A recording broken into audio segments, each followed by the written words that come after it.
How's it going, everybody? Thanks for joining us here on Emerald City Hockey's Postgame Live, presented by Queen Anne Beer Hall. Got to imagine a lot of people going from CPA over to Queen Anne Beer Hall to celebrate after this one, because Kraken pick up a wonderful 5-2 win over the Anaheim Ducks, taking care of business. Look, this is a team on paper. This is what the Kraken should do in a game like this. Just that there, and they got it done. And this time of year, given especially coming off the back end of February that we were coming off of, this is what we wanted to see from them. And it was another really strong win, kind of on like a pseudo national broadcast too, so we get to get that win, and Maddie able to pick up a couple apples in this one for in front of everybody. Like, all that stuff is super solid. But yeah, I just really loving this. As my mom said, ducks fly together all the way home, and I think that was a good one to kick this one off with. But yeah, I'm just ready to kind of dive into comments and hear what everybody's got to say.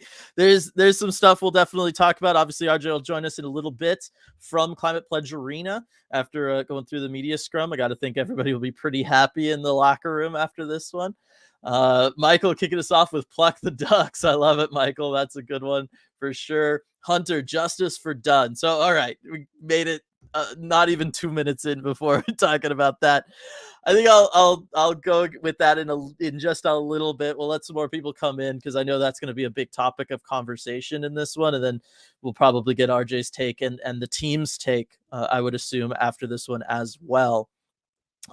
Who owns the neutral zone from Tammy there? I know this was a really nice complete game from the Kraken. Like, just all three zone dominant. Everything was fantastic. I mean, there was a couple times where the Ducks might have actually been out playing the Kraken, like technically, if we're being honest with ourselves. But then Philip Grubauer was always right there for this team. Like, Philip Grubauer quietly had a really solid night. I know that last goal kind of hurts a little bit, dropped that save percentage down a lot, unfortunately. But Philip Grubauer, big in net one more time for the Seattle Kraken. Absolutely love it. Couple super chats here. Got to get to, of course, Gregory, my boy in here. Lemon Lime Gatorade time. I got it right here for you, man. Drive for 5 is complete. Pastor Canner with 50 points. I mean, hashtag duck hunt. I like that. That's a good one right there. That is all true. McCann, insane hot streak. Obviously picking up another goal in this one, but like, that line is playing incredible, and McCann is just firing on all cylinders. It reminds me of the beginning of the calendar year back in January. I mean, he was on such a hot streak through that road trip where the Kraken were just dominating everybody. They're going into Boston, Toronto, everywhere along that road trip, and McCann was just on fire. It's fantastic when he is playing like that. He's like a guaranteed goal a game, and I know this was his 5th goal in his last 5 games, but like, when you can reliably count on somebody to do that for you night in, night out, it's remarkable. It is so much fun. And yeah, I mean, he's coming for 40. We gotta admit it. We'll see if we can get RJ to admit to that later tonight. But he's very clearly making that push for it. So thank you very much for the super chat there, Gregory. From Schultz, if Dunn misses any games, Fleury or Magna? That's a good question. It seems like the team has been going with Jacob Magna more and more here in the last little bit. So I would probably assume it would be Magna. However, if I'm thinking about it, is Magna on the right side? Magna might be on the left side, which case it would be no, yeah, that would make sense. Yeah, it would be Magna. I would think. And thank you for the super chat as well. Braun with the super chat as well here. Am I off, or does Maddie have a bit of a finishing problem? Also, what was with Donato scratch? He's felt a bit cold to me lately. I was a little confused about the Donato scratch, if we're being honest. I know Sprong was able to come into the lineup, and he picked up a goal tonight on a shot that, bottom line, Gibson just couldn't handle it. That's pretty all-world goaltender, just not able to take care of it. That's one of the things Sprong can add to the lineup. Yeah, I don't know about the Donato scratch. I'm a little surprised by that one. We can ask RJ about that later if Hack said anything at morning skate or something like that. As for Maddie having a finishing problem, he's certainly been pretty snake bitten this last month and a half or so. It's definitely been a problem for him. He's getting shots, he's getting good looks, he's still collecting the assists, but the goals have been few and far between for him. I think that it's just happenstance. Like it's just the way it goes. A lot of NHL players go through that. It's just they're up and down, and they're streaky and all that kind of stuff. So I think that's all it is. I'm not too worried because Maddie's still playing a phenomenal game. He's still playing the two-way game, making some other, great defensive plays tonight. He's super solid on the forecheck. He's leading that line that right now is just the Kraken's best line, no doubt about it. You're able to see what they're able to do at the beginning of this one. So I just think he's been a little unlucky with things, Braun. I think that's really what it is. It's just that more than anything. But I appreciate the super chat, appreciate the love. What a dirty elbow from Dunn. Refs were garbage all night long. All right, so and also from Michael here, 15 5+ goal games for the Kraken this year. 15 5+ goal games. We have like 3 last year, if that seemed like. The depth of scoring on this team is really solid, and I'm just happy that during this last little streak here for them, they've been able to rely on their top 6. They've been able to rely on the guys who should be getting them goals. They are getting them goals. And Jamie Alexiak, he's the other guy that apparently we could rely on for goals night in, night out. Who would have known it? The 6'7" defenseman. Tammy saying he needs one more this year. I'm all for it. All right, so let's talk about the Dunn situation. Takes the hit up high from Max Comtois. Head snaps back pretty violently. It looked like his stick comes up and hits his face. It also looks like the visor makes contact with his nose. When he goes to the bench, he gets a penalty for basically screaming at the ref and screaming at Comtois and bashing his stick on the side of on the dasher boards there, all that good stuff. He was visibly bleeding from his nose. It was pretty obvious. I don't know that the blood came the blood came from either the contact with the stick or the visor. I don't see how Comtois' kind of shoulder or upper arm or even elbow. I don't think it was elbow. Would have done that. Taking things in order, starting with the hit from Comtois. Was it dirty? Kind of like it had the elements of a dirty hit. Now, I will give Comtois, I guess, credit in the sense that he didn't leave his feet. He didn't extend an elbow to target specifically, let's say, Dunn's lower jaw, right? These are some of the hallmarks from what we have from the clear dirty hits. He didn't slew foot him, right? He didn't pull a Brad Marchand and try to do something like that. So that's what's making me a little more hesitant to just flat out say 100%, yes, that was a dirty hit. Does he obviously stand up in order to make more contact with Dunn's upper body and or head? Yeah, he does. I think that's safe to say. Does he make sure that he is going to skate by Dunn in a way that he's going to be able to initiate contact at all? Because the bottom line is he could have just kind of skated right around him. He didn't need to take the path totally that he took. So for those reasons, I would lean towards, I think it was a little bit of a dirty hit. I think he gave it a little extra something that was what resulted in Dunn suffering the what he suffered from, which was obviously the cut on the nose, but more importantly, the head snapping back and the worrisome, stuff for the spotters, which this is the first time I've seen that all year from the NHL, that the spotter in arena has actually pulled a player. And we saw Dunn pulled out of the penalty box during a stoppage to go back to the locker room to get checked out. That is so rare because we saw the Maddie situation, obviously, but we've seen Pajot, we've seen Cale Makar, much more significant, obvious head injuries. This player is slow to get up. They're needing to be helped off the ice and nobody is pulling them. So on that hand, I want to give a lot of credit to whoever the in-arena spotter was tonight at CPA for taking their job seriously, because it is a serious job and I really appreciate them doing that. Even though it didn't look the best for the Kraken in that situation, certainly done. But I do think that it was more dirty than clean. I think Comtois elevates himself in a way he doesn't need to. And the only reason to do that is to kind of make contact with Dunn's head. And so I'm leaning towards dirty on this one. But like I said, it's not like the blatant, obvious, just ridiculous intent to injure headshots that we've seen in the past in the NHL. And so that's why I'm not as total, got my pitchfork out about it. As for the rest of how it all went down, did Dunn really need to get a penalty for that?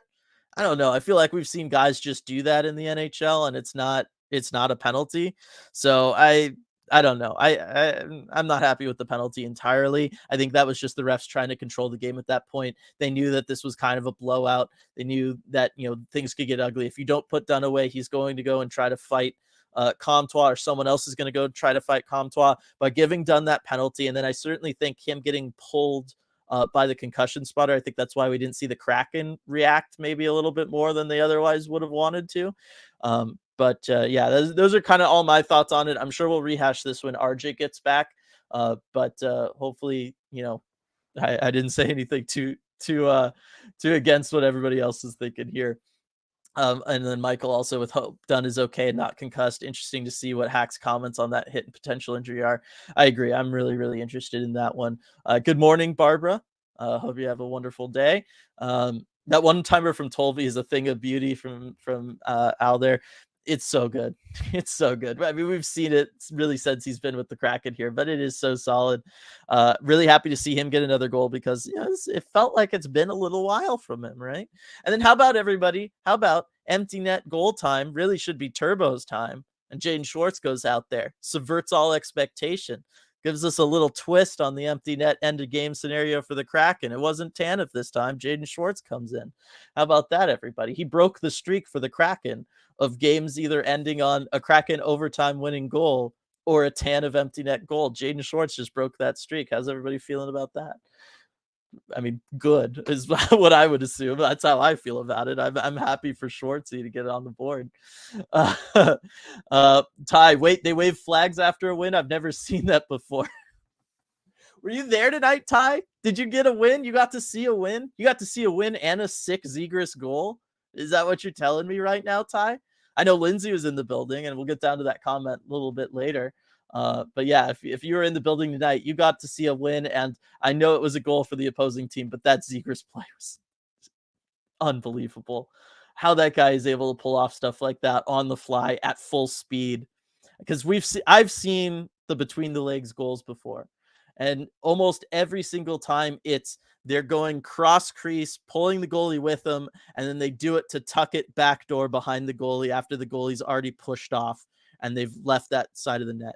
I can't remember the last time at the NHL level I've seen somebody at full speed come through, split defenders, do that, and go like oppo corner top shelf. Like what? How does he like? I don't even know how in his brain he can even think like the idea of like, I'm going to try this, and not even like I'm going to try this, like I'm just going to do this. This is my best percentage play to score a goal. Like I can't even like what it must be like to be in a mind like that, to know that you've got the skill to back that up too, that's an option you have on the table. It's wild to me. Let's see. Sprong looked pretty decent tonight. Why is it we trash on someone and they come out slinging? Isn't that the entire point, Ty, of benching somebody? A lot of times it's to motivate them, light that fire, get them to come out with that extra little bit of something. That's just Hacksaw playing the game, man. That's what it's all about. If you're a coach, you gotta get that stuff going. Let's see. Daniel loves seeing Vince Dunn throw the helmet and slam his stick against the glass. I'm all for emotion in all of its forms in sports, and especially in hockey. That is something that gets people fired up. CPA was really fired up seeing him be fired up. I think that that's a good thing in sports. I will always defend that. Habak agreeing with me. Another beautiful game by Gru for sure. Cameron, I didn't think we've seen a Kraken player that heated before, but rightfully so. Hope he's okay. That's probably true. We've seen like the team all get heated together, but I don't know that I'm with you. I don't know that we've seen one specific person do that. There's Lindsay. Hello from CPA. Another win with Lindsay in the building. Lindsay went to the same school of modesty that I went to. I see. And we both skipped class every single day. And Joey pointing out plus Vegas lost tonight for sure. Kraken Hawk, another heated game against the Ducks. I love the refs you suck chant by the crowd. It's so fun watching Seattle partake in hockey fan lore for the first time. Okay, so I was going to say, was that the first time at CPA that we've heard that chant? And two, that's the loudest I've ever heard it come through on a broadcast before. So like Lindsay or anybody who was there at this game, was it really as loud as it seemed? I'm going to ask RJ later, but that was a really loud refs you suck chant. I've heard a lot of them. That was really, really loud coming through on the broadcast. Let's see. Ben Dunn took an absolute beating that game. I think his reaction was appropriate. Also, nothing makes me miss the Root Sports crew more than the ESPN Plus commentators. I agree with you. I thought this might be the best Seattle Kraken game done by the ESPN crew. I thought Buchagras was actually pretty solid tonight because he stayed away from talking about chicken parm for way too long, way too long. I thought AJ was fantastic. I thought everything was fantastic. Linda Cohen being down there interviewing the coaches. The Dallas Eakins interview didn't go really well, but I thought everybody else was fantastic. And I thought I like that they have access to the additional cameras. Like, that's nice. I wish Root could do the behind the goalie view, or they used it more. Like if they do have access to it, and a Root producer is listening, use it more. It's really cool, especially when you see the goalies make the big saves, especially like a big glove save. Like there was one where Gibson just, I forget who it was on the Kraken that walked in on Gibson, but Gibson made just flash the leather, and it looked so cool from being behind there. So I agree. I always miss the Root Sports crew. Absolutely, I really, really do. I miss all of it. I miss the Piper interviews during the intermissions, because I think the players are more comfortable with her because they see her every day. They give her a little bit better answers. And I miss obviously Forsland, Edzo, JT, all of them and their banter and all the stuff. I miss the throwaways to the Jack in the Box ads that don't then play for all of us on the broadcast. I miss all that good stuff, but I will give credit where credit is due. And I thought this was the best ESPN game that we've seen as Seattle Kraken fans. Let's see. CR Bud, I think those quacks done kicked over Hornets. As Kraken going to make their lives difficult. Let's go for it. I'm fine with that. Let's see. Concussion spotters remembering they have a job tonight, right? It's not just me, right? Like, come on. Where have they been literally all season long? Edward, break out the NES Zapper guns. Kraken played in Duck Hunt tonight and bag a W. I'm loving all this Duck Hunt stuff. I love it. Oh man, I remember doing those. I had some cousins that had those. That was so much fun. Lindsay Hayo, what do you know? The Kraken have won 5 in a row. That's right. Starting off March the right way with a nice long win streak. It is the every other month thing. It is crazy just how on a dime the calendar changes and the Kraken change. It's really wild. Let's see. Nathan, I really want to hear Edzo's thoughts on that Dunn situation. ESPN was so bad. Either way, felt like an iconic moment in our young franchise history. I agree with you. It is one, like that kind of first like major player blow up, right?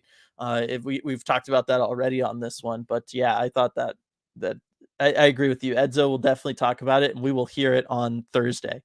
We'll hear from Edzo and his take on that situation, because he's like dying right now, not being on air to cover that.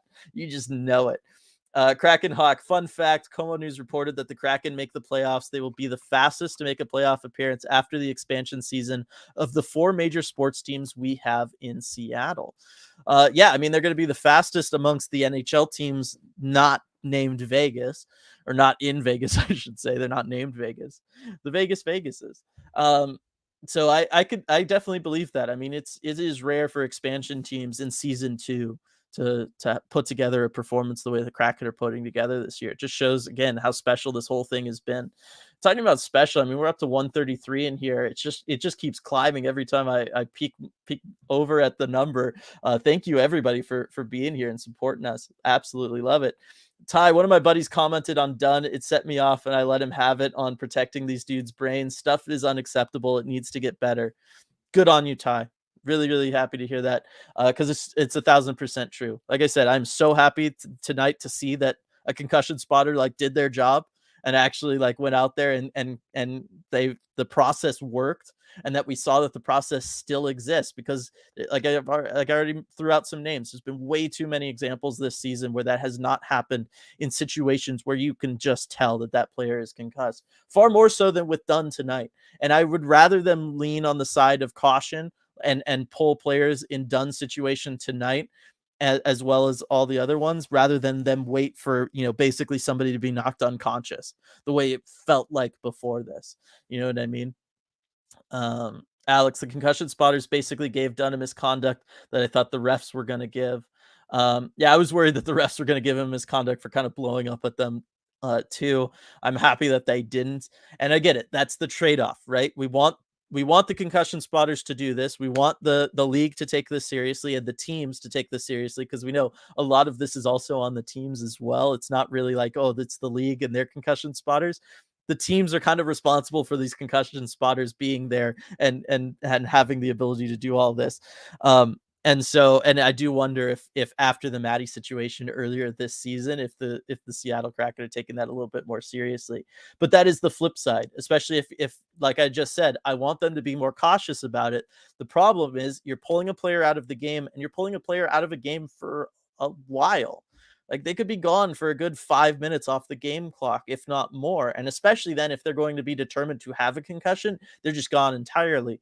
And that is the trade-off. And it can, it's what makes this such a sticky situation and so hard, because you could lose your best player over something like that. But again, what's more important, one out of 82 in this one regular season, or that player's brain health? You know what I mean? And I will choose the side of brain health every time. DJ Singleton, has any of the dirty hits against the Kraken been suspended?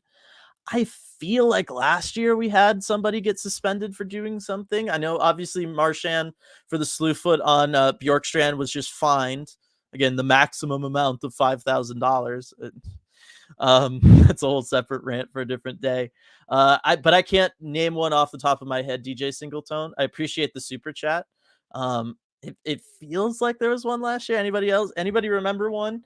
Because we can ask RJ as well when he hops on. But I can't remember one directly. I just have this feeling that it's happened.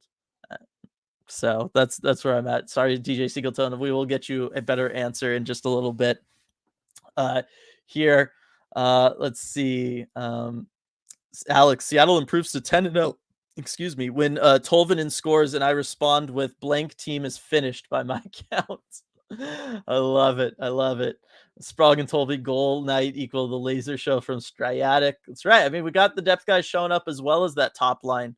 And when the Kraken are doing that, they put 5 on the board, and you just got to think, Grubauer plays well. This team, how are they supposed to ever lose, right? Like, how are they supposed to ever lose when all that stuff's going on? You know what I mean? Declan Saint, I told my friend to get McCann for his fantasy team, and he didn't listen to me. So I make sure he regrets it the rest of the season. Yeah, you and McCann both are definitely going to make them regret not picking him off on this one. That is pretty good right there. I love hearing stuff like that. Cameron, this has been the most streaky team in the league, though, for sure. They have definitely been streaky. James, never seen a guy so mad. My God, I think I'm glad he ended up having to go into the tunnel for the rest of the game, or else he might have tried to fight every ref on the ice. I've seen a couple times hockey players get a little bit more mad. I'm trying to think of a good NHL example. The most infamous example I could think of, and it was maybe justified, was in the 72 Summit series, which I should probably do a video on for the channel because I love this series. It's back at the height of like the Soviets coming in, and this was like the series that kind of like the Soviets proved like, hey, we're for real.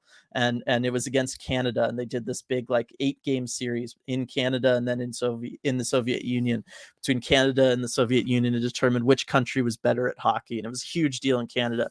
And during one of those games, I had the name and I've just forgot it. One of the Canadian players goes over and completely threatens to whack the ref with a stick, just baseball bat style.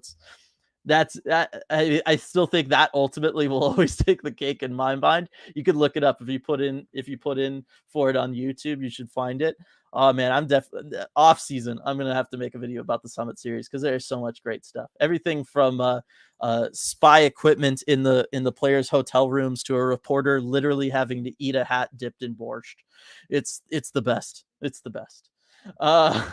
Okay, sorry thank you everybody for supporting my tangent there. Lindsay, wore my McCann jersey to the game tonight because I knew he was going to score a goal tonight. Very good. Very nice. Happy for you, Lindsay. Good call on that one for sure. Cody Studs, Kraken stick work, beating the bottom feeders, and Trevor Zegras magic, duds, listless passing, and Will Borgen goofs. Borgen went down a little bit early on that one. It was a little bit more of just a passing obstacle than, let's say, a defender. But he was all right through most of the night. And then, yes, the listless passing, I'm with you on that one. And that's something the Kraken, I thought, struggled with the last game as well. And I thought they were able to overcome it. And again, you're able to overcome it tonight in a game in which you had there's a pretty large skill gap between the Kraken and the Ducks. And so you were able to get away with it. But I don't know that you want to be playing that way come playoff time, where you're just consistently passing it into the skates, or you're just kind of blindly throwing it cross zone in your defensive zone, just daring the other team to pick it off and get a grade A chance against you. This is probably not going to work for you. Sarah, first refs you suck refs chant at CPA. I think the refs were mostly totally out of line. What do you all think? I thought through the rest of it, and RJ's just hopping in here so we can get his opinion. Outside of that one situation there towards the end, I thought the refs were actually kind of okay. I didn't see any big major things that really got to me. Looks like RJ's ready-ish. There we go. Bring him in. What did you think, RJ? Because we've had several kind of comments about the refs, and then obviously we got that epic refs you suck chant going on at CPA tonight. Yeah, definitely. I mean, you could hear that one loud and clear. I will say, I think those were the loudest boos that I have ever heard here for any of the Kraken games. I've been to just about all the home games. I don't think the Kraken crowd has booed louder for anything than that. So, yeah, of course, a lot of discussion, about the Vince Dunn thing, the Comtois, high hit on Vince Dunn and the refs. I did catch the end of your point there. I thought, aside from that whole situation, I thought they were generally okay in the game. They missed the high stick on where Larson got high sticked earlier. But again, that happens. We saw it happen last game. It's just something that happens. Excuse me. As far as the Vince Dunn situation, I mean, the hit definitely was a bit high. He does take an elbow right to the face. He got bloodied. I wasn't sure if that was from his own stick or the elbow, but he did stay down in the corner for a while. And then, obviously when you react the way that Dunn did, like, you kind of have to give him an unsportsmanlike penalty. Like, I'm sorry, I don't blame them for you kind of have to do that. But yeah, I mean, definitely a missed call there. I think it should have been a penalty for sure. Yeah, I mean, that's kind of my take on it. I mean, Brandon Tanev, he was asked about it. He said, that's not my position to say. I can't comment. And then Dave Haxtell said on Dunn's reaction, really, that's what he was asked about, was, he was pissed off. And I get why. It was a little high. I think that was how he described it, a little high. And he praised Dunn for, having the wherewithal to wait till he got to the bench. He said he kept his cool on his way off the ice, but when he hit the bench, he snapped.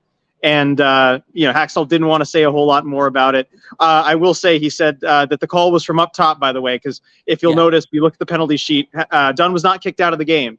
It was just a spotter or someone. So Haxtell confirmed that the call was from up top to have Vince Dunn go down the tunnel and get looked at, which good. That's what should happen. You take a hit to the head like that. So, yeah, I mean, that's kind of what I have on the Dunn hit right now. Yeah, we were all waiting to hear kind of what the team's reaction was to that situation. What your opinion was on it? I said I'm leaning that it's leaning to the dirtier side of it. It wasn't like this obvious intent to injure the way we've seen in the past, but it wasn't. He's obviously choosing to go up high in a situation where he doesn't have to. I have seen worse, and also with the Comtois thing, because again, when something like that happens, you're looking for a response from the Kraken to maybe go after him, make him answer the bell. And Carson Soucy did do that. Soucy, the next kind of on a stoppage, I don't know if the broadcast caught it, but it was kind of after the next shift where Comtois was out there. Soucy approached him and gave him a little shove behind the play and was like, let's go. And then Comtois skated away. He didn't want any of it. So, one opportunity to answer the bell. He didn't take it. And if you'll notice from the broadcast, and you could actually hear it up in the press bridge, Dunn did call him a coward. You could hear that one loud and clear from up there. So just something worth mentioning. Yeah. And there might have been a choice word in front of that too. But yeah, I chose to omit that as we're broadcasting on YouTube here. Yeah, I know. But yeah, you could definitely see it on the broadcast as well. You could read his lips pretty easily on that one. Daniel have to go only 10-8 over the last 18 for 100 points. It's getting more and more real. I love reading that every single time after one of these games, RJ. It's getting better and better. Striatic, lots of talk about the S-Bin stream tonight, as Striatic put in here. We've been talking about that, RJ. Lots of good stuff. Hey, what was it like to see Zegras do a Zegras in person? It was really cool. I'm sorry, I have to admit it was really cool. I almost stood up out of my seat. It was that cool. I was just like, wait, did he do that? So yeah, I'm sorry. I saw some responses on the tweet like, I can't even be mad. Yeah, that's kind of how I felt about it. So yeah, it was pretty cool to see in person. Yeah, it's complete. It's so cool. There's just no way around it. Is the bottom line. Let's see. Austin, I have to be up in 5 hours. I'll watch this back tomorrow. But great game by the boys. Let's keep it going. Sounds good, Austin. Hope you sleep well. Cameron, also after the Sens game on Thursday, we will be the first team in the hunt officially done playing the Eastern Conference. Thank you, schedule makers. Interesting. That's cool. I mean, that's good for travel purposes. Got a lot of travel out to the desert, which is not that far away, but they'll be done with the East. That's really good. Yeah. So we've had like a million people in chat here tonight, RJ. Like we're at 143 right now. Oh, sweet. Love to see that. Chat is just miles and miles long. So again, apologies everybody if I don't get back to all of your comments here. So Braun had asked earlier about why Donato was scratched in a super chat, and Cameron now with another super chat here. RJ, any word on why Donato was scratched? No word directly on why Donato was scratched. I know Hackstall has been a fan of Jesper Froden's game. As far as keeping him in the lineup, I think you probably want to give Sprong another shot, to prove himself. And yeah, Donato being the odd man out, it's tough. Like it's just the reality of the situation again, where given the forward depth, somebody good is going to have to be scratched on any given night. And I know the coaching staff's impressed with Froden. Hackstall, sung his praises this morning and has been since he came up here. So that's just another player that they're going to have to deal with. And unfortunately, it meant Donato out of the lineup tonight. Yeah, so that's the word on that one. Duthan with a super chat here. Refs, you duck. Refs, you duck. And then in another one saying YouTube is being a bit sensory. Well, we appreciate it, Duthan, there. And then one of the super chats we had a little while ago from DJ Singletone was wondering if any of the dirty hits against the Kraken have ever been suspended before. I have a feeling that we had one last year, but I can't actually think of any specifics. Because we've had lots of finable offenses, and the people have been fined, like Marchand most recently. Right. I can't think of one. I don't think that there have been any suspensions. I don't remember any offhand. There may have been one, but I don't remember it. None this season. Yeah. All right. So I'm just choosing a spot in chat here, everybody, because it's just so long. So again, apologies if I don't get to your comment or anything in here. Let's see. Lots of talk about the ESPN broadcast here. Sarah asking if the broadcast picked up the Refs You Suck chant. Yes, it absolutely did. It was the loudest I've ever heard it through a broadcast. Like absolutely clear as day, completely. You heard it.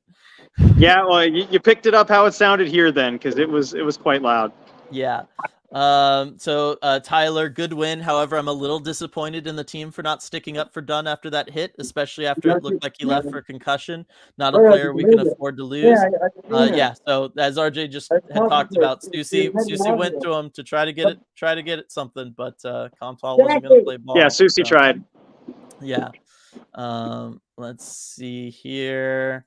I can't see that far. This is the worst time of year for a Vince Dunn concussion. Not that there's any good time for a Vince Dunn concussion from Beep Boop.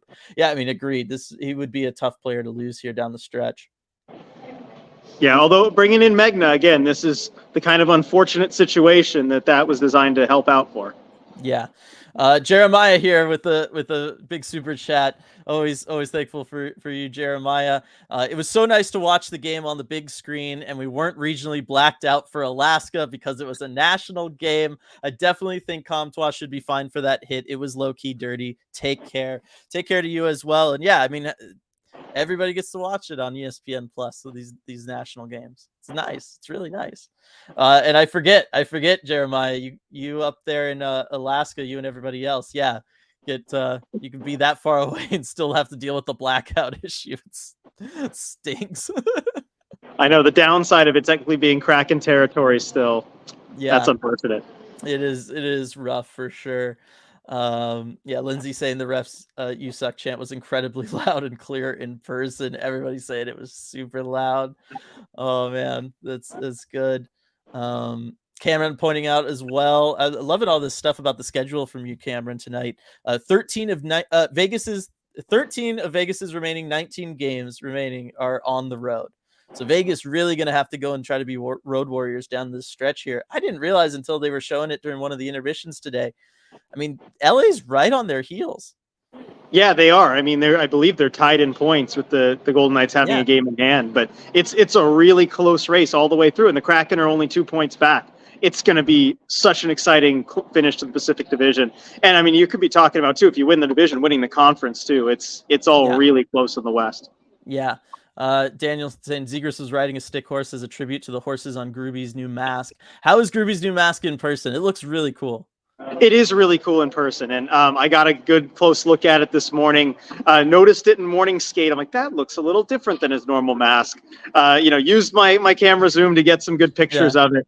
The details on it are amazing because I did get to see it up close in the locker room afterwards. Like the little sketch type design on the sides with the S, the horse, of course.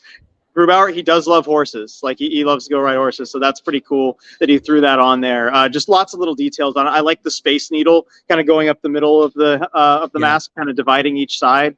Really nice. And it looked really good with those white warm-up jerseys too.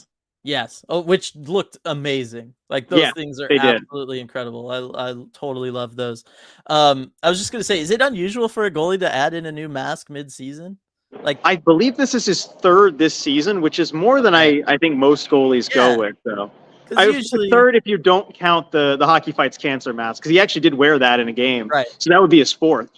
So I think that is a lot. Yeah, it feels like a lot because the hockey players in general, especially goalies, can be pretty superstitious. Making a big time equipment change like that, not to get out of a slump, it seems like a little odd. But he was fantastic tonight. Really helped keep the Kraken in this one for the few times where especially early on too. Those early saves, because the Kraken were a little slow out the gate. He needed to make some big saves to keep them in it. Yeah, for sure. Cameron also saying LA's got 17 games left. 10 of them are at home. I wonder how LA is at home, because every time I've been there, the Kraken have been there, and the Kraken have won. So I don't know. There's a guy on Twitter who makes these really good graphics. I don't remember, Damien, I think Echeveretta or something like that.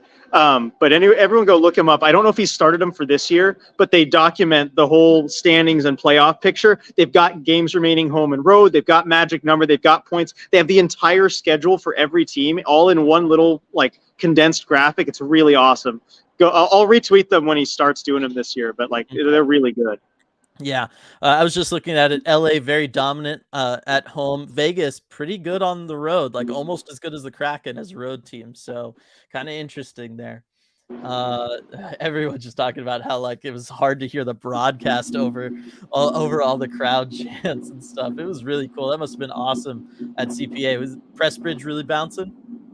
Oh yeah, no, a little bit. They've tightened it up this season instead of last, but it was pretty cool. Also, really cool to have all the Root people up in the press bridge too, because they didn't have to work the game tonight, so they got to kind of hang out with us. We don't usually get to see, Piper and Nick and all those guys. So it was really cool to see them up there. Yeah, that is fun. Get to watch a game with them. Yeah. Nick, the fans were really into it this game tonight, especially the refs you suck chant. It was very loud on TV. I was just going to say, I think I talked about it earlier, the idea of, okay, this is a national game. And you get Matty Beniers picking up 2 assists in the first period. That's really cool. Obviously the Kraken performed really well. That's super solid. But I do think that, there had to be a lot of people around the league watching and seeing this Seattle fan base show up for this game and be involved in this game, be loud, be engaged, all that good stuff. And I'm sure that took some people by surprise. Yeah, probably. I'm sure there's plenty of people out there, that maybe watch more of the national games, don't watch a ton of Kraken games, that saw, in a few ways, just how good the Kraken are, how good the crowd is, and really got their introduction to the Kraken through this game. So I think it was a good way to do that. Yeah, I know. We forget sometimes just because we're all in it and a part of it and always hanging out. Very much so, yeah. You all, you know what I mean? But I still think there's a lot of people nationally who don't understand how special Seattle is as a sports market and how like into things Seattle sports fans are, regardless of sport, but how awesomely they've adopted hockey as just, like, yeah, I'm just a Kraken fan and I'm going to learn this sport and I'm going to go out there and I'm going to be an incredible fan, just like I am for all of these other Seattle teams. And so I do think that it was cool that CPA got to be shown off in that way, because normally they're all about like the chicken parm and look how like cool this building looks, and you go down escalators, like, whoa, you know what I mean? Like that's normally how ESPN plays this, but they didn't really do any of that stuff tonight, and instead the crowd really kind of showed through, and I think that was a really special thing that we can look back on from this one. Yeah. Alex also saying this is special. Never cheered for a team about to make its first playoff run before. That is true. Like we've been so like in this, RJ, like the day to day of it. But yeah, this is like a weird moment in time. Yeah, we're covering an expansion team. That's pretty unique. But also the fact that like this is the first ever time they're in a playoff push. Yeah, I mean it's something not a lot of people get to experience. Certainly, if you're ever a fan of an original six team or something that's alive right now, it's just not something you ever had available to you. So I got to enjoy every day of it. Yeah, absolutely. Thank you all for the perspective. That's really nice. I'm really feeling that. I'm definitely vibing with it. Lynn's well, no, that wasn't what I was going to go with. Kyle, NHL needs a concussion sub rule and this gets a lot easier. Yeah, so we were talking about it. There's a couple of things I want to ask your opinion on, RJ, with this. One is in the post Maddie situation where Maddie was obviously concussed and didn't get pulled. We know from going through that the concussion spotters and all of that kind of situation is very much on the team side of things, not the NHL side of things. Do you think that in Seattle, I'll just say, there was more of an emphasis of, okay, we're going to treat this more seriously after that Matty Beniers situation? Well, I think it's certainly possible. I mean, I think it can be a learning experience and should be a learning experience for everyone involved. And I would like to think, again, with the mindset in Seattle, I think this organization would certainly take head injuries very seriously and want to do the right thing. Just speaking to people who are, I mean, really all throughout the organization, they understand the importance of that. So, yeah, I can't know for sure. Right. These things are not talked about, the details of them, and Hackstall certainly isn't going to tell us. But I would like to think that the Maddie situation was a bit of a learning experience, and this one was treated better. Dunn was not able to return to play at all. They pulled him from the penalty box and got him out of there.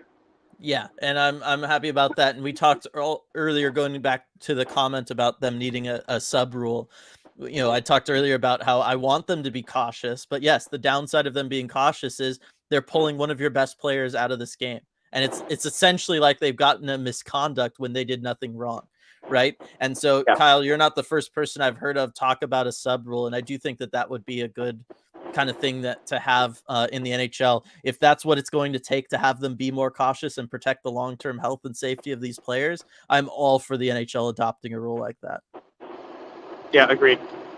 Let's see. There was someone earlier. I forgot who it was. But saying, just a reminder that the Leafs protected Kerfoot over McCann. Wild. Keep in mind also the Penguins traded McCann to Toronto and all of that too. Like Penguins had him. Like there's multiple teams along the way. It was wild. Let's see. Kraken now 64, 70, and 12 all time. Only 6 games under NHL 500 from Joey here, RJ. Just underscoring how solid this year has been, because they were not close to that at the end of last season. I know it's there's some line that I always joke with you about, like they're as good this season as they were bad last season. It's pretty funny to think about being on the reverse side of it. It's not impossible that they could catch up to that by the time the season's over. Yeah. Oh, for sure. Damage case. I'm going to the game on Thursday, getting my away blank stamped with McCann Dietz. Very solid situation you got there going on. Damage case. Very good choice. Definitely good, timely choice. That guy's just automatic, RJ, right now. Yeah, he's just feeling it. He can hit those spots in the net where the goalie just has no chance. And you could tell even this morning when he almost, hit the press group where his puck went out into the media section. He still maintains that wasn't him, though. Even he was asked about it in post game, and he said, "Oh, that was Tolvanen." I'm still saying it's Tolvanen. So he said you'll have to check the tape on that one. It's always solid when they're saying, "I'm still saying it was this other person." That's how you know they mean business, you know. Also, where was it? Daniel, crack stack. At least one goal from all 4 lines. We got another crack stack. If that's what we decided on the name. I don't know that we decided on what the name was, but thank you for pointing that out, Daniel, because it's so cool when the Kraken get that able to happen. And then Leanne coming in with the super chat. Jared doing Jared things. He needs an ECH designed shirt, guys. Okay, yeah, you're right. We've got to make a McCann shirt. We got to take advantage of this momentum here. We absolutely do. Let us know, everybody, if you got suggestions. Yeah, if you've got ideas, let us know. Yeah, drop them in chat. Send them to us on the Discord, all that good stuff. DM us on Twitter. There's a lot of ways we can go with something like that. For sure. Yeah, that's going to require some good thought there. Noah There's a lot of things. I feel like the community can reliably come up with something better than the two of us can, to be honest. Yeah. So some people pointing out that Alexiak got suspended for a few games. Yes, I think the question was whether or not someone on a different team has gotten suspended for doing something against us. That's what I thought the question was. Yeah. Let's see. I don't recognize any names from the offense descriptions in last year's suspension tracker, so I guess it might not have happened. Noah asking, anyone hear about Berkey status? Is he in practice yet? No, he's not practicing yet. He was not on the ice this morning. Still waiting on that. Yeah. Daniel saying, RJ, you need to bring your goalie mask and glove to the next practice just for the laughs. I've been thinking about doing that, bringing something to, like, if they practice tomorrow, just like bringing a mask or something to protect myself and see if we can get Canner's attention on that. Yeah, this one's really cool. So I had me, RJ, I go off on little tangents all the time. I can't help myself. And tonight that was on the 72 Summit series. Okay, and I've already committed. I've got to make a YouTube video for the channel during the off season explaining it to everybody because it's just such a phenomenal thing.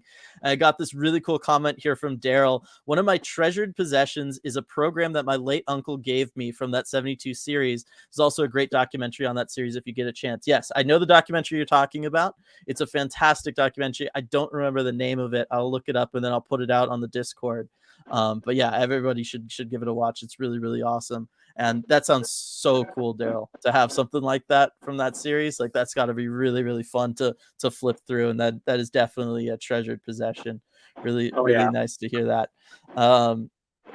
Let's see. Stratic, hopefully the whole Comtois situation angers the hockey gods and helps keep Bedard out of the division. I mean, the Ducks were doing their best going into this game to try to stay away from Bedard for some reason. I know it feels like a lot of teams at the bottom of the standings are doing that right now. But I mean, I did have that thought a couple times as we watched Trevor Zegras make an amazing play. As we saw McTavish there too, just adding Connor Bedard to that team. If they can get it all together, it's going to be scary. Let's not have that happen. No, I really don't want that to happen. Yeah, San Jose kind of seems like the only team right now of those like bottom 5 teams that seems to understand that losing is still the optimal situation here. I don't know what's going on. Arizona especially. They're just like, yeah, no, we want to be like a 750 hockey club right now. It's like, okay. Sarah, Groovy Horseboy confirmed. Yes, indeed. I think confirmed. That's awesome. Absolutely confirmed. Oh, I love it. I love it. I love it. I love it. Let's see. Noah, kind of old school to see Dunner just bleeding in the penalty box. Can he not get treatment while he's in the box? It's true. I mean, I guess you could get little stuff. Like, you're not going to get stitched up in the box. But, like, generally, they'll give you a towel. Right. I mean, exactly. They'll give you a towel. You can't really get treatment in the box. And that's why we wanted to clarify, too, with Hackstall afterward. Was he getting treatment? Was that a thing? And Hackstall just said that was a call from up top. So I don't think he needed – I'm not an expert on this stuff. I don't think he needed stitches, but, we'll see. It didn't look like, based on like seeing his face, that it would require stitches, but I'd just be like, yeah, I think after how fired up he was going into that box, I don't think the people in there were going to like get involved with him at all. Like, Yeah. even if it was just to offer him some bio steel, I don't think they were going there. I almost said Gatorade, but I didn't. Lindsay, to Dylan's point about Seattle getting behind our sports, they had the Seawolves rugby team in CPA for a t-shirt toss and got a huge cheer. I am just saying, RJ, there is only one city on the face of this planet that I know the name of their ultimate Frisbee team, and that is Seattle. Okay, and if that doesn't tell you Seattle is like the ultimate sports town, nothing else will. It's true, and it was cool to see the Seawolves there too. They were actually like right beneath me in the press bridge, and they were throwing T-shirts to fans. And man, watching rugby players throw T-shirts, I mean, they were all trying to chuck them as far as they possibly could. It was fun to watch. Yeah, and Lindsay also just throwing in there, the cheer started before the t-shirt toss was revealed too. Like they were cheering for them, and then there was shirts involved. I like that clarification.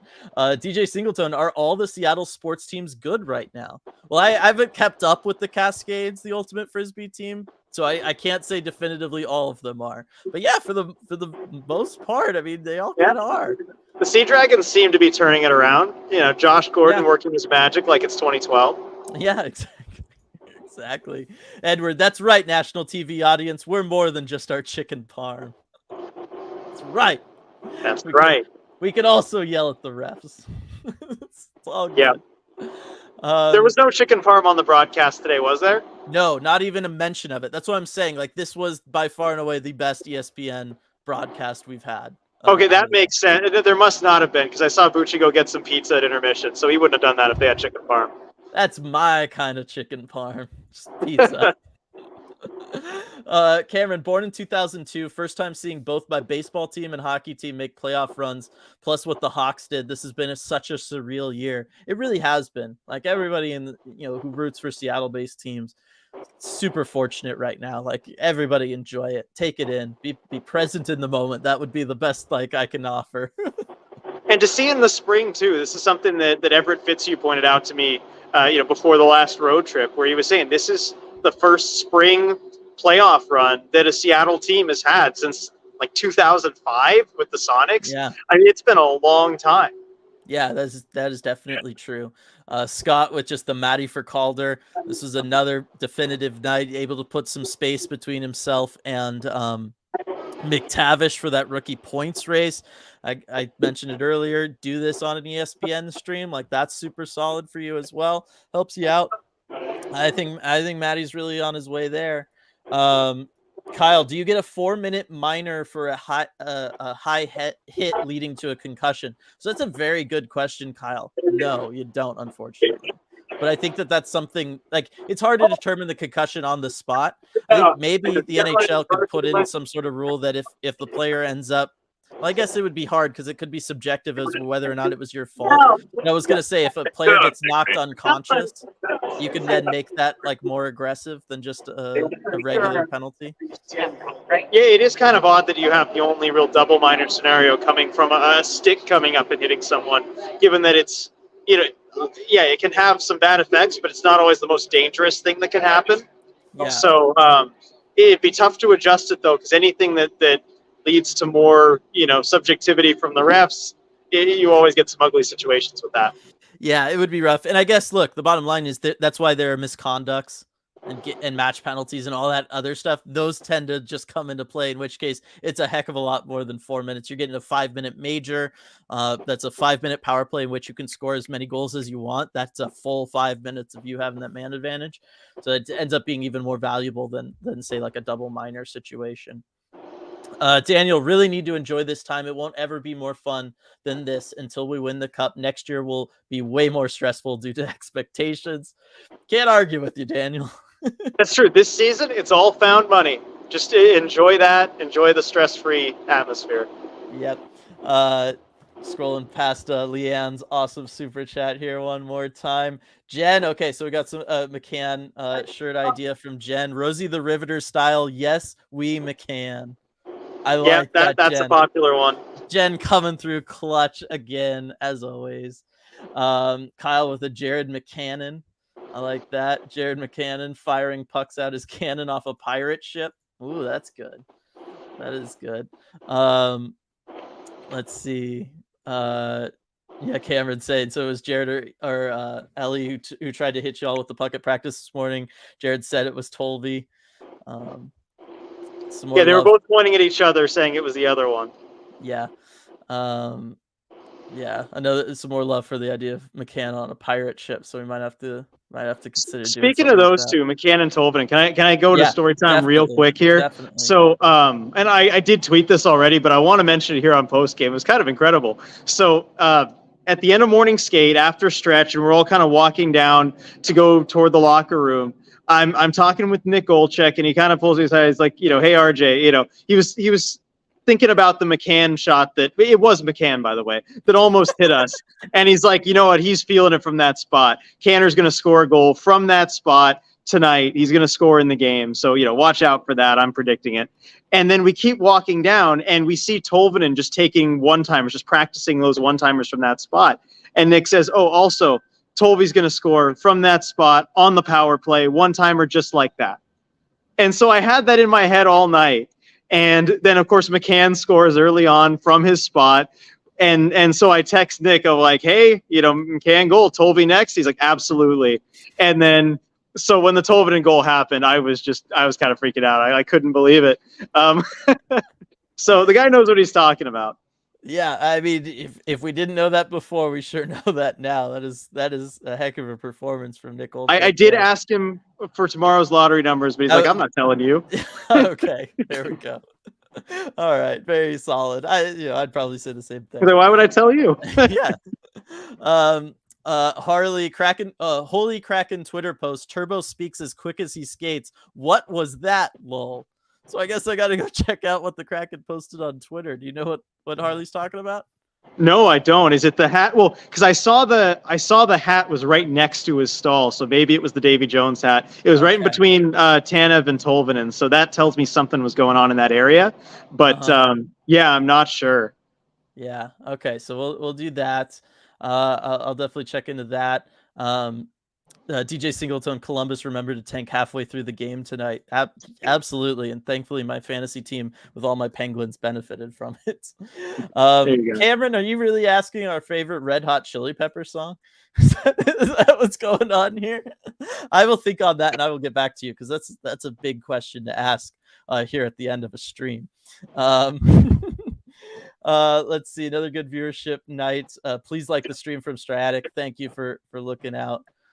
Stratic, really appreciate that. Everybody talking about all the cool Seattle-based teams right now and how everybody's doing. Lindsay asking who leaked the script to Nick Olczyk.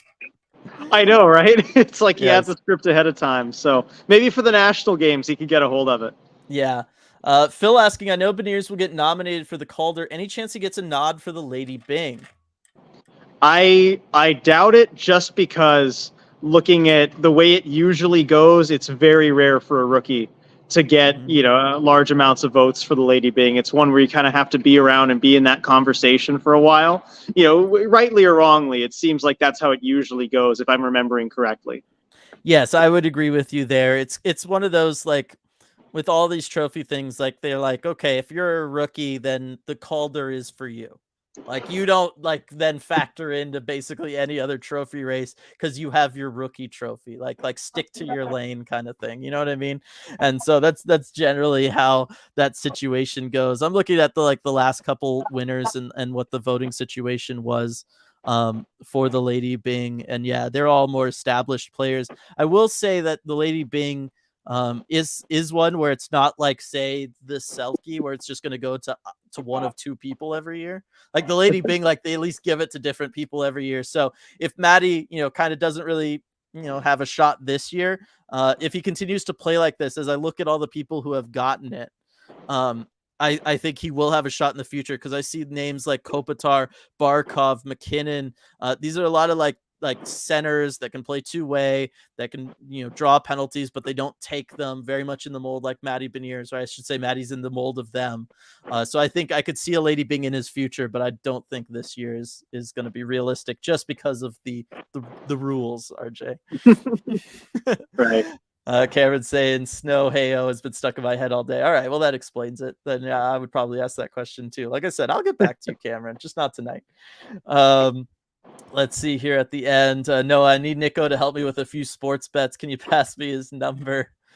I know, right? I know. He does have I believe it's he co-hosts a fantasy hockey podcast out there, everybody. So you can, I believe he does. So Yeah. I mean, go check that out. I guess maybe I should be listening to that. Hey, this is last week of the regular season in the amateur ECH fantasy hockey league. So, it's a good time to be looking into some of that stuff. I don't know why I just helped all my competition. You didn't hear that, everybody. You didn't hear that at all. Let's see. Tolvi got the hat. Tanev did the little selfie video. Thanks, Kraken fans, things they've been doing after games. So Absurdly Saints got us there. Thank you very much. And good for Tolvi getting the hat. Yeah, good for him. No, I mean, it's again well deserved for him. Okay, so it was in his stall, so that makes sense. They usually don't move it too much. It doesn't go very far. So I guess add that one to the Davy Jones hat graphic too. Who was it? Was it Schwartz that gave it to him? Who had it? No, Schwartz. Didn't Schwartz have it before last game? Who got it last game? And then he gave it to Grew? Was it Grew? Somebody help me out. I'm sure chat will tell us immediately. I know. I'm sure they'll be on it. I know. We just did the whole thing in the whatever. In the I was thinking so many names. I kept I'm thinking of them that have already happened. So let us know. Schultz. That's right. So Schultz to Tolvanen. Let's see. All right. So I think that's going to do it for us here, everybody. Thank you all for joining us on this one. Michael coming in with another shirt ideas like name here. Yes, he McCann. So there we go. Got lots of good ones here. Really, really excited for this now. They went to Jared from Phil coming in right at the buzzer. That one's legit too. Oh man. Okay, so there's gonna be lots of these, RJ. We're gonna have to come up with here. All right, so we'll get working on that real soon here. Otherwise, another great Kraken win, another 2 points in the standings, all that good positive stuff. Another couple apples for Maddie. Like tonight was just basically all good things with the exception of the Vince Dunn situation. So yeah, thanks everybody for joining us for this one. We'll be back at it on Thursday after that game against Ottawa. Should be a fun game, RJ, right now. Ottawa kind of playing to stay alive. It's going to be an interesting one. Brady Tkachuk, Jacob Chychrun, the guy we could have had. I think the other game against Ottawa this season had 12 or 13 total goals, so I think it's going to be an exciting one. That is definitely true. So fun stuff to look forward to on Thursday. Thanks everybody for joining us one more time. Thanks to Queen Anne Beer Hall for sponsoring the post-game live, and we will see you all next time.